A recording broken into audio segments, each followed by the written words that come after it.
नमस्कार, आप सभी को YouTube चैनल TLM जुगे जुगे में स्वागत है। लाइक एवं सब्सक्राइब जरूर करें। आज मैं बताने जा रहा हूँ भारत और बांग्लादेश के बीच वैसे भूमि जो बहुत दिनों लंबे समय तक समस्या रहा है, वह है छीट महल, अंग्रेजी में जिसे एनक्लेव भूमि कहते हैं। अब एनक्लेव भूमि जिसे छीट महल होता क्या है, इसको हम बढ़िया से समझेंगे। जैसे कोई भी भूमि का जब सर्वे होता है तब कुछ जमीन का प्लॉट छूट जाता है।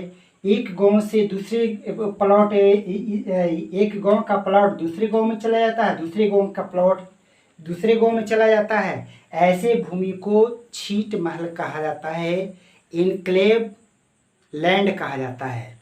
वही भारत और बांग्लादेश के बीच बहुत सारे एनक्लेव भूमि थे, छीट महल था। अब छीट महल भारत और बांग्लादेश के बीच कैसे बना? जैसा कि हम जानते हैं कि भारत और पाकिस्तान का आज़ादी 1947 में हुआ था, जो 14 अगस्त को पाकिस्तान को आज़ादी मिला था और 15 अगस्त को भारत का आज़ादी मिला था। ठीक सीमा का निर्धारण के लिए बंटवारा हो गया, लेकिन सीमा का निर्धारित नहीं हुआ था। उसके निर्धारण के लिए 17 अगस्त 1947 को अंग्रेज अफसर सर सेरिल रेडक्लिफ ने भारत और पाकिस्तान का सीमा का लाइन जो खींचे थे, जिसे उन्हीं के नाम पर रेडक्लिफ लाइन यानी भारत पाकिस्तान का बॉर्डर का जो लाइन था उसके रेडक्लिफ लाइन कहा जाता था। तो रेडक्लिफ लाइन पाकिस्तान दो भाग में था, एक पूर्वी पाकिस्तान और एक पश्चिमी पाकिस्तान। पश्चिमी पाकिस्तान में ये जो था इसको रेडक्लिफ लाइन कहते हैं, और यहाँ जो पूर्वी पाकिस्तान में था यहाँ खींचा गया था। लेकिन भारत और बांग्लादेश के बीच कुछ वैसे भूखंड थे जिसका नक्शा तो लाइन तो खींच दिया गया, लेकिन भारत का मैप के साथ बांग्लादेश का भूखंड और बांग्लादेश के मैप के साथ भारत का भूखंड को शामिल कर दिया गया और खींच दिया गया। वैसे भूमि को छीट महल कहा जाता है, एनक्लेव भूमि कहा जाता है। जैसे भारत का भूमि है लेकिन बांग्लादेश में है, बांग्लादेश का भूमि है वो भारत में है। ऐसे छीट महल का पहचान 162 किया गया था, जिसमें से भारत का भूमि 111, भारत में जो भूमि था 111 था, और बांग्लादेश में भूमि वैसे भूमि था जो 51 था। दोनों मिलाकर के 162 एनक्लेव भूमि था। अब समस्या क्या था? यहाँ के रहने वाले को भूमि ये सब 111 भारत में एनक्लेव भूमि था। ये इस लैंड का यानी भूमि का नागरिक किसे माना जाता था? बांग्लादेश पाकिस्तान को माना जाता था। और भारत में जो बांग्लादेश में जो भूमि था 51 एनक्लेव भूमि, उसका भारत में के नक्शा के साथ शामिल था, तो उसका नागरिकता किसे माना जाता था? भारत को माना जाता था। अब नतीजा है कि यहाँ जो रहने वाले थे, यहाँ के लोग को पाकिस्तान का नागरिकता था, लेकिन अब पाकिस्तान भारत में आकर के कैसे सड़क का सुविधा, न बिजली का सुविधा, न राशन का सुविधा, यानी भारत सरकार की तरफ से कोई सुविधा नहीं। वैसे ही बांग्लादेश में जो एनक्लेव भूमि था, वहाँ के लोगों को, निवासियों को कोई सुविधा नहीं दिया जाता था, और उल्टे में उसे जितना भूमि था उस पर बाड़ लगा दिया जाता था, घेर दिया जाता था, उसका सीमा में ही रहना रहता था, उससे बाहर नहीं जाना रहता था। यानी एक तरह से कहा जाए कि जैविक उद्यान जो चिड़ियाघर में जो रखने के लिए रखा जाता था, वैसे ही मानव लोग जीवन जीने के लिए विवश थे छीट महल में रहने वाले लोग, क्योंकि उसके दोनों देश के सेना कड़ी नजर रखते थे और वो बाहर नहीं जा सकते थे अपने जमीन के बाहर। अब जैसा कि 1971 में पाकिस्तान दो भागों में बट गया, पूर्वी पाकिस्तान बांग्लादेश बन गया और पश्चिमी पाकिस्तान पाकिस्तान ही रह गया।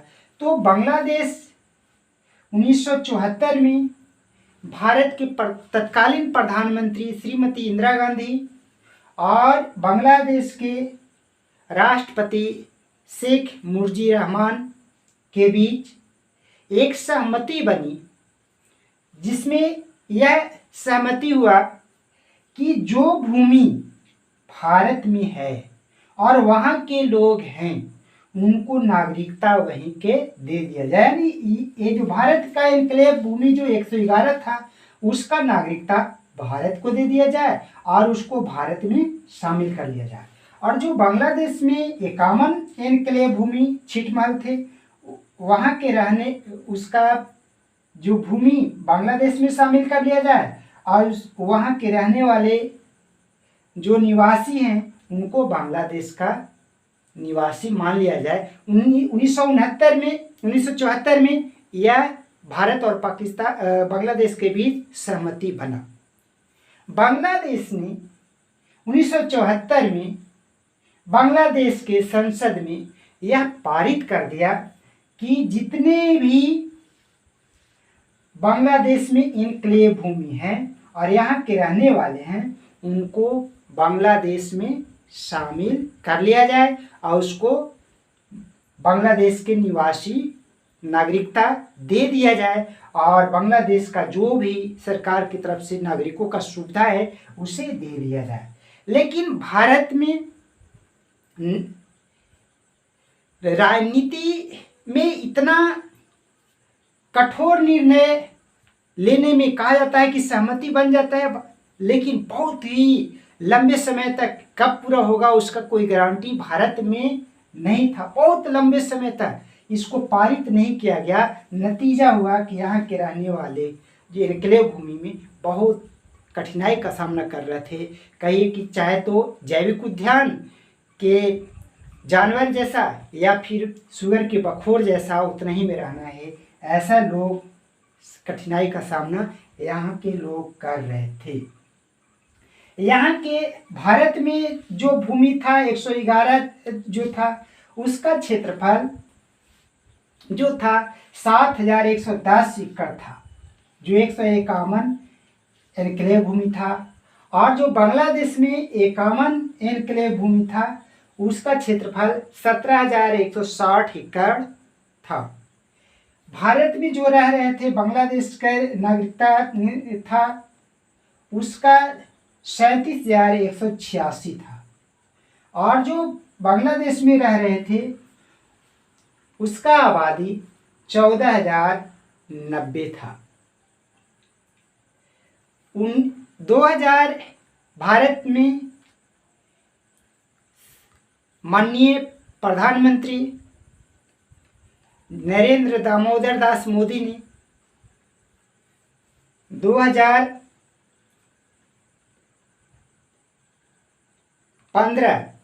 जून 2015 में संसद में पारित किया गया कानून, जो बांग्लादेश में कानून 1974 में पारित किया गया था, वही कानून जो सहमति के जो बना था, उस कानून को 15 जून 2015 में पारित किया गया संसद से। और जो एनक्लेव भूमि में रह रहे थे उनको नागरिकता देने की बात, सारा सुविधा देने की बात की पास कर दिया गया 119वां संशोधन करके। भारत के 119वां संशोधन के द्वारा इनक्लेव भूमि में रहने वाले लोगों को नागरिकता दे दी गई। नतीजा हुआ कि यहाँ के लोग, इनक्लेव भूमि में रहने वाले के लोग 15 अगस्त 2015 को लगा कि हम आज़ाद हैं, और 15 अगस्त को सभी के घरों में लाइन की सुविधा, राशन की सुविधा, सड़क का सुविधा, ये सब जो भारत सरकार के द्वारा नागरिकों का सुविधा है वो सब मुहैया कराया गया इनक्लेव भूमि के। इसलिए अब इतना लंबे समय 1947 में भारत आज़ाद हुआ और 70 दशक पार करने के बाद भी ये इतना बड़ा फैसला नहीं लिया जा रहा था। बांग्लादेश जो 1974 में ले लिया, वो भारत बहुत पीछे था। जो नरेंद्र दामोदर दास मोदी ने इस समस्या का आजीवन समस्या को समाप्त कर दिया। जय हिंद।